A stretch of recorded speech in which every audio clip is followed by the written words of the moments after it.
Agora eu quero falar da guerra entre ciclistas e motoristas. Em menos de 8 horas, foram 2 mortes ontem. De quem é a culpa? Quais são as alternativas? O Wilson Rosa esteve nas ruas de Porto Alegre nesta manhã e em poucos minutos registrou exemplos de imprudência. Um dia depois de 2 acidentes fatais, flagramos pessoas se arriscando no corredor de ônibus da Avenida Érico Veríssimo. Esse jovem de skate passou na maior tranquilidade. Agora vejam esse ciclista.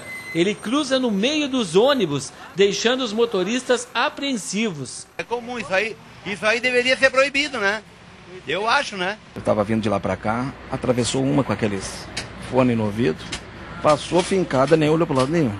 Neste mesmo corredor, a estudante Patrícia Silva de Figueiredo, de 21 anos, atravessava de bicicleta quando foi atingida por um ônibus e morreu no local.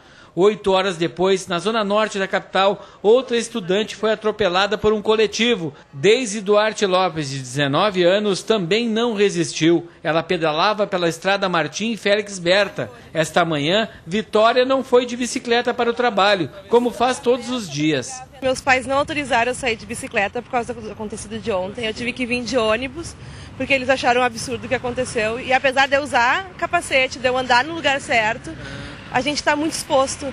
Segundo o Código de Trânsito, nas ruas os ciclistas têm que andar junto ao meio-fio, mas eles reclamam que os carros não respeitam a distância de segurança de 1,5 metro, exigida por lei. O motorista simplesmente veio me fechando contra o meio-fio, tirando o espaço do ciclista. Isso aconteceu 2 vezes só em um trecho de menos de 20 minutos. Motoristas que trabalham, que são motoristas trabalhadores, eles têm tempo a cumprir e se esquecem que existe vida no trânsito, né? Nesta disputa por espaços entre ciclistas e motoristas no trânsito de Porto Alegre, já foram registrados 230 acidentes no ano passado e 9 pessoas morreram. Tenha cuidado, que não tenha pressa, o trânsito hoje cada vez mais ele é mais estressante e a pressa é inimiga da perfeição. É só mais ciclovia mesmo para eles calmo, melhor. Pois é, e daqui a pouco eu já estou com o tablet na mão, eu vou ler a sua opinião, vai acessando facebook.com/sbtrg. Agora, esses 2 casos, em menos de 8 horas, levantam vários questionamentos. O primeiro em relação à segurança dos ciclistas. Então, aqui comigo no estúdio, o vereador Marcelo Esgarbosa. Muito boa tarde, obrigada pela sua presença, obrigada por ter aceito o nosso convite para essa discussão que eu acredito que seja muito importante, principalmente hoje, depois desses 2 acidentes. Com certeza. É uma pena, né? Está aqui num momento trágico, mas como estava uma flor depositada ali no lugar do acidente da Patrícia, da morte dela, que a morte dela não seja em vão e que sirva para a gente, né, melhorar e tornar uma cidade mais calma, né, mais humana e um compartilhamento, né, da rua, que é a grande chave da questão. E, vereadora, a minha pergunta é bem direta. Quais são os maiores problemas que os ciclistas enfrentam hoje? Porque se fala muito em usar a bicicleta como meio alternativo de transporte, mas é seguro? Bom, deveria ser, né? A distância, foi falado agora há pouco, a distância que um motorista deve ultrapassar um ciclista é 1,5 metro. Isso está lá no artigo 201 do Código de Trânsito. Então, só isso já resolveria, né? 1,5 metro é uma distância razoável. A cidade ela tem 20 e poucos quilômetros de ciclovias, quando a lei de 2009, o Plano Diretor Cicloviário, prevê 400 quilômetros. Então, nós estamos muito longe ainda. E nós temos uma vantagem nessa lei, que ela prevê uma origem dos recursos para isso, que é 20% das multas de trânsito. Bom, isso não é aplicado, né? A Prefeitura não aplica esses 20%, já foi condenada na Justiça e agora... Há poucos dias, né? A gente noticiou aqui no programa. Isso foi confirmado no tribunal, né? Já tinha sido condenado no 1º grau pela juíza, né? E agora no 2º grau no tribunal foi confirmada essa decisão. Então o município já foi condenado por não cumprir a lei, né? Agora... A gente sempre aqui tem que mostrar os 2 lados. E a gente tá vendo o exemplo de ciclistas que acabam também colocando a vida em risco, né? Abusam. A falta de ciclovias e o desrespeito dos motoristas, que têm uma arma na mão, né, acaba gerando no ciclista um sentimento instintivo de procurar o espaço mais seguro. Então, por exemplo, corredor, né, não se deveria andar no corredor, bom, mas ali o ciclista se sente mais seguro. Alguns sobem na calçada, não deveriam.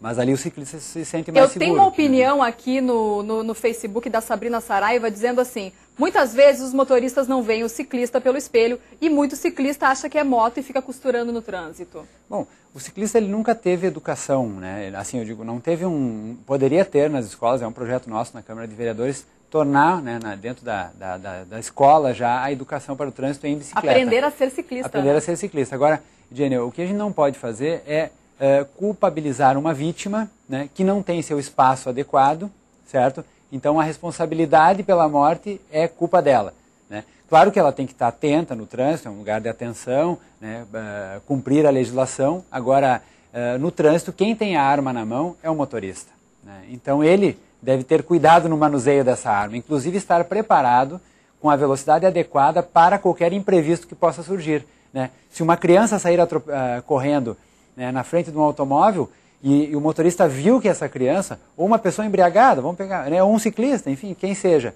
Né, não é porque o ciclista está errado que o motorista não tem que atropelá-lo, certo? Então a lógica é que o motorista ele esteja numa condição, né, de velocidade adequada a frear o veículo a qualquer momento. Agora, vereador, 12:03, para você que está ligando a TV agora, está almoçando com a gente aqui no SBT Rio Grande, nós estamos debatendo justamente essa questão do espaço entre ciclistas e motoristas, já que ontem, no intervalo aí de 8 horas, menos de 8 horas, 2 mulheres, 2 ciclistas morreram, então, atingidas por ônibus. O senhor comentou agora há pouco que muitas pessoas andam no corredor de ônibus, a gente tem a imagem aí, né, o exemplo do ciclista andando no corredor de ônibus porque acha mais seguro. Mas as 2 vítimas foram atingidas aí no corredor de ônibus, uma ou 2, não estou lembrado.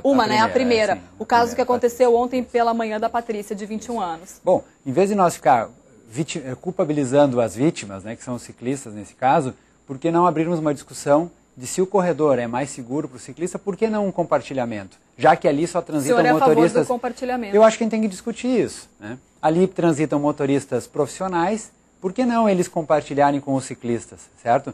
A questão do corredor, ela é uma questão que a gente tem que discutir, não precisa, claro que hoje se fala no corredor, a lei não diz que é proibido andar no corredor, o Código de Trânsito.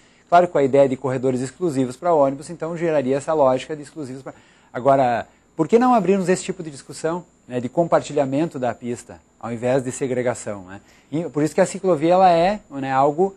Não precisaria ter, se os motoristas passassem a 1,5 metro de distância, não precisaria nem das ciclovias, como isso não acontece, né, um caminho segregado é importante. O senhor comentou antes da educação dos ciclistas, da gente ser educado desde pequeno nas escolas. A Karina Trélia de Souza, que está acessando aqui o nosso facebook.com/sbtrg, ela diz também, ela concorda da sua opinião, que o jeito é investir mais em ciclovias e nos cursinhos para a educação no trânsito. Isso é muito triste porque muitas vidas se perdem ou são mutiladas por imprudência e incoerência de alguns. O senhor ainda acha que os motoristas, eles não querem dividir o espaço com os ciclistas? Porque muito no Brasil ficou só o espaço só para os veículos. Não se falava em ciclovia, em utilizar a bicicleta como um meio de transporte alternativo. Você andava de bicicleta ali na frente de casa, no pátio. E agora sim, a bicicleta é vista como um meio alternativo de transporte. O motorista, ele é preconceituoso, ele não quer dividir o espaço? A bicicleta, ela infelizmente ainda tem uma lógica do brinquedo, né, o estigma do brinquedo, do lazer ou do esporte. Exatamente. Quando na verdade hoje a bicicleta se tornou um veículo, ela já é um veículo, né, de propulsão humana, mas hoje ela é uma alternativa na mobilidade urbana diária. As 2 ciclistas que morreram, as 2 estavam indo para a faculdade, né? Então, eu estou dizendo isso e eu acho que é importante a pessoa também usar a bicicleta para lazer, para divertimento. Claro. Mas isso gera no motorista, né, como a gente tem uma cultura carrocêntrica, de que quem tem mais importância é quem tem mais condições financeiras, então eu estou no meu carro e você está aí me atrapalhando, né, atrapalhando o meu caminho. Então é uma inversão de valores total, sendo que lá no Código de Trânsito já está previsto, né? O maior tem que proteger o menor. Então isso vale para o motorista, para o ciclista, para o pedestre. Né? Porque então, afinal o motorista de carro quer que o caminhoneiro que é maior respeite ele. Bom, então ele também no carro tem que respeitar o ciclista que está mais frágil. Então né? a lógica toda é uma pacificação no trânsito. Eu acredito que na questão dos ônibus, uma alteração nos horários, nas tabelas, que forçasse o motorista de ônibus a andar mais devagar, porque hoje eles são tensionados a cumprir uma tabela impraticável. Eles não conseguem cumprir e são tensionados a cumpri-la e, portanto, aceleram, né? A lógica teria que ser diferente, reduzir, né, a tabela, reduzir os horários e fazer com que o motorista de ônibus se tornasse um agente de pacificação e de gentileza no trânsito. Tem mais pessoas participando aqui comigo no Facebook. O Alan Luiz perguntam onde estão as ciclovias da Zona Norte, porque é impossível andar de bicicleta por ali. A opção é a calçada, mas os comerciantes aí usam a calçada como estacionamento. Rapidinho para a gente encerrar, vereador, dicas para os ciclistas, como é que eles podem se proteger? Bom, primeiro ser visível, né? O ciclista no trânsito ele tem que ser um ser visível, então roupa muito escura, usar uma luz ativa, né? Não só a reflexiva, mas também uma que à noite... O capacete não é uso obrigatório, eu utilizo, né? Eu acho que é importante ter o capacete, mas ele não é um item obrigatório e tem estudos que mostram que dependendo do impacto, o capacete não tem, né? Talvez nesse impacto ali no corredor de ônibus, da forma que foi, não teria evitado. Sinalizar para o lado que vai, né? As mãos são as tuas flechas de sinalização, o teu pisca, e se tornar visível no trânsito. Essa é a dica principal, né? Não se invisibilizar. Agora, eu não, repito assim para finalizar, não acho que a gente tem que sair numa linha criminalizando aquele que é a vítima, né? Porque é o sujeito mais fraco naquela relação ali, em que um tem uma arma e o outro tem o seu corpo, né, exposto ali nessa Vereador, relação. muito obrigada pela sua presença. Essa discussão foi muito saudável e acredito que muito produtiva para você que está almoçando com a gente. Mais uma vez, muito obrigada pela sua participação.